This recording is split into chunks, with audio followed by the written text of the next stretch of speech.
Welcome back to day 257 of our Bible in a Year reading plan. Today we will be reading Amos chapter 7 through Obadiah chapter 1. So let's dive into the Word of God. The sovereign Lord showed me a vision. I saw him preparing to send a vast swarm of locusts over the land. This was after the king's share had been harvested from the fields and as the main crop was coming up. In my vision, the locusts ate every green plant in sight. Then I said, O sovereign Lord, please forgive us, or we will not survive, for Israel is so small. So the Lord relented from this plan. I will not do it, he said. Then the sovereign Lord showed me another vision. I saw him preparing to punish his people with a great fire. The fire had burned up the depths of the sea and was devouring the entire land. Then I said, O sovereign Lord, please stop, or we will not survive, for Israel is small. Then the Lord relented from this plan too. I will not do that either, said the sovereign Lord. Then he showed me another vision. I saw the Lord standing beside a wall that had been built using a plumb line. He was using a plumb line to see if it was still straight. And the Lord said to me, Amos, what do you see? I answered, a plumb line. And the Lord replied, I will test my people with this plumb line. I will no longer ignore all their sins. The pagan shrines of your ancestors will be ruined, and the temples of Israel will be destroyed. I will bring the dynasty of King Jeroboam to a sudden end. Then Amaziah, the priest of Bethel, sent a message to Jeroboam, king of Israel. Amos is hatching a plot against you right here on your very doorstep. What he is saying is intolerable. He is saying Jeroboam will soon be killed, and the people of Israel will be sent away into exile. Then Amaziah sent orders to Amos, get out of here, you prophet. Go on back to the land of Judah and earn your living by prophesying there. Don't bother us with your prophecies here in Bethel. This is the king's sanctuary and the national place of worship. But Amos replied, I'm not a professional prophet, and I was never trained to be one. I'm just a shepherd, and I take care of sycamore fig trees. But the Lord called me away from my flock and told me, go and prophesy to my people in Israel. Now then, listen to this message from the Lord. You say, don't prophesy against Israel. Stop preaching against my people. But this is what the Lord says. Your wife will become a prostitute in this city, and your sons and daughters will be killed. Your land will be divided up, and you yourself will die in a foreign land. And the people of Israel will certainly become captives in exile, far from their homeland. Amen. That is the end of Amos chapter 7. And we see a series of visions that Amos is having of locusts and a fire. And then, he cries out to the Lord and intercedes for the people. And the Lord says he's not going to do that. And then he sees another vision of the Lord using a plumb line to measure the city. And he says, I'm going to do this to measure my people. And once again guarantees that they're going to go into exile. And then we see the prophecy against the prophet Amaziah that told Amos to stop prophesying. But let's go on to chapter 8. Then the sovereign Lord showed me another vision. In it, I saw a basket filled with ripe fruit. What do you see, Amos? He asked. I replied, a basket full of ripe fruit. Then the Lord said, like this fruit, Israel is ripe for punishment.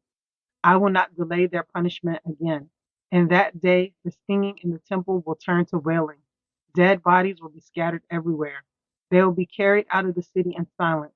I, the sovereign Lord, have spoken. Listen to this, you who rob the poor and trample down the needy. You can't wait for the Sabbath day to be over and the religious festivals to end, so you can get back to cheating the helpless.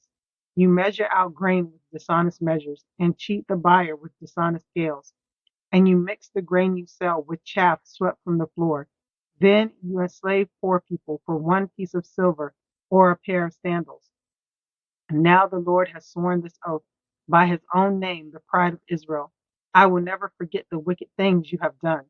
The earth will tremble for your deeds, and everyone will mourn. The ground will rise like the Nile River at flood time.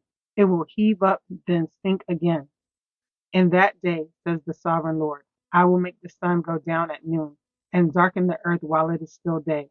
I will turn your celebrations into times of mourning and your singing into weeping. You will wear funeral clothes and shave your heads to show your sorrow, as if your only son had died. How very bitter that day will be! The time is surely coming, says the sovereign Lord, when I will send a famine on the land, not a famine of bread or water, but of hearing the words of the Lord. People will stagger from sea to sea and wander from border to border, searching for the word of the Lord, but they will not find it. Beautiful girls and strong young men will grow faint in that day, thirsting for the Lord's word. And those who swear by the shameful idols of Samaria, who take oaths in the name of the God of Dan, and make vows in the name of the God of Beersheba, they will all fall down, never to rise again. Amen. That is the end of Amos chapter 8. And we once again see Amos receiving a vision from the Lord of a ripe fruit basket, and him saying that, Israel is ripe for punishment because of all the sins that they have committed. But let's go on to Amos chapter 9. Then I saw a vision of the Lord standing beside the altar. He said, "Strike the tops of the temple columns so that the foundations will shake. Bring down the roof on the heads of the people below. I will kill with the sword those who survive. No one will escape. Even if they dig down to the place of the dead, I will reach down and pull them up. Even if they climb up into the heavens, I will bring them down. Even if they hide at the very top of Mount Carmel, I will search them out and capture them. Even if they hide at the bottom of the ocean, I will send the sea serpent after them to bite them. Even if their enemies drive them into exile, I will command the sword to kill them there. I am determined to bring disaster upon them and not to help them. The Lord of heaven's armies, touches the land and it melts, and all its people mourn. The ground rises like the Nile River at flood time, and then it sinks again. The Lord's home reaches up to the heavens, while its foundations is on the earth. He draws up water from the oceans and pours it down as rain on the land. The Lord is his name. Are you Israelites more important to me than the Ethiopians? Asked the Lord. I brought Israel out of Egypt, but I also brought the Philistines from Crete and led the Arameans out of Kir. I, the sovereign Lord, am watching this sinful nation of Israel. I will destroy it from the face of the earth, but I will never completely destroy the family of Israel, says the Lord. For I will give the command and will shake Israel along with the other nations, as grain is shaken in a sieve. Yet not one true kernel will be lost, but all the sinners will die by the sword. All those who say, "Nothing bad will happen to us." In that day I will restore the fallen house of David. I will repair its damaged walls. From the ruins I will rebuild it and restore its former glory. And Israel will possess what is left of Edom, and all the nations I have called to be mine. The Lord has spoken, and he will do these things. The time will come, says the Lord, when the grain and grapes will grow faster than they can be harvested. Then the terraced vineyards on the hills of Israel will drip with sweet wine. I will bring my exiled people of Israel back from distant lands, and they will rebuild their ruined cities and live in them again. They will plant vineyards and gardens. They will eat their crops and drink their wine. I will firmly plant them there in their own land. They will never again be uprooted from the land I have given them, says the Lord your God. Amen. That is the end of Amos chapter 9. And we see once again the Lord's vision of the altar and the destruction of the altar and the temple in the kingdom of Israel. And we also see a prophecy of restoration, which we've talked about before, about how God always wants to restore his people. But all right, let's go on to Obadiah chapter 1. This is the vision that the sovereign Lord revealed to Obadiah concerning the land of Edom. We have heard a message from the Lord that an ambassador was sent to the nations to say, "Get ready, everyone. Let's assemble our armies and attack Edom." The Lord says to Edom, "I will cut you down to size among the nations. You will be greatly despised. You have been deceived by your own pride because you live in a rock fortress and make your home high in the mountains.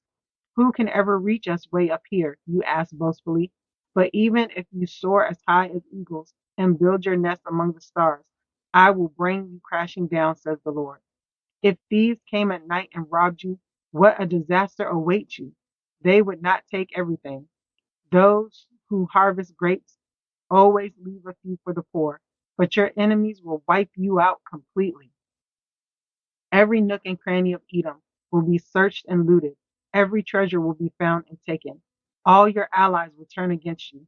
They will help to chase you from your land.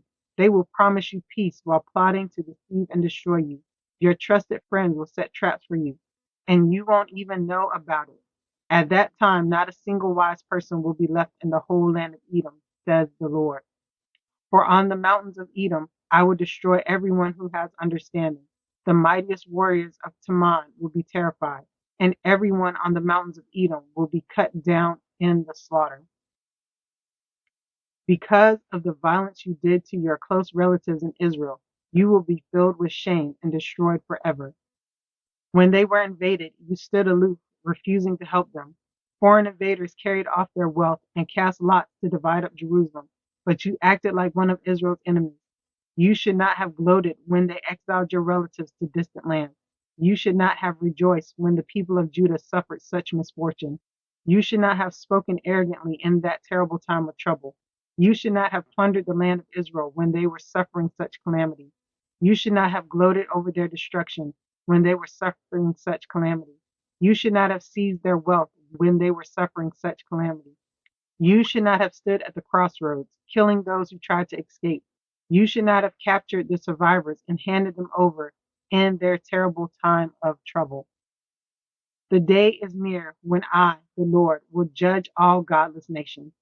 As you have done to Israel, so will be done to you. All your evil deeds will fall back on your own heads. Just as you swallowed up my people on my holy mountain, so you and the surrounding nations will swallow the punishment I pour out on you. Yes, all you nations will drink and stagger and disappear from history. But Jerusalem will become a refuge for those who escape. It will be a holy place, and the people of Israel will come back to reclaim their inheritance. The people of Israel will be a raging fire, and Edom a field of dry stubble. The descendants of Joseph will be a flame roaring across the field, devouring everything. There will be no survivors in Edom. I, the Lord, have spoken. Then my people living in the Negev will occupy the mountains of Edom. Those living in the foothills of Judah will possess the Philistine plains and take over the fields of Ephraim and Samaria. And the people of Benjamin will occupy the land of Gilead. The exiles of Israel will return to their land and occupy the Phoenician coast as far north as Zarephath. The captives from Jerusalem exiled in the north will return home and resettle the towns of the Negev. Those who have been rescued will go up to Mount Zion in Jerusalem to rule over the mountains of Edom, and the Lord himself will be king. Amen. That is the end of Obadiah. And we see a prophecy about the destruction of the kingdom of Edom because they did not help the people of Judah when they were being attacked by their enemies. Instead, they turned against them and caught their survivors. They didn't help them. And so, because of this, they are going to be completely destroyed by the Lord. But all right, that is the end of day 257 of our Bible in a Year reading plan. I pray that you are blessed by this reading. Don't forget to check out our reflection questions in the description section of the video and to like and subscribe to the channel so that you can get the notification for day 258 of our Bible in a Year reading plan. All right, everyone, have a blessed day. Bye.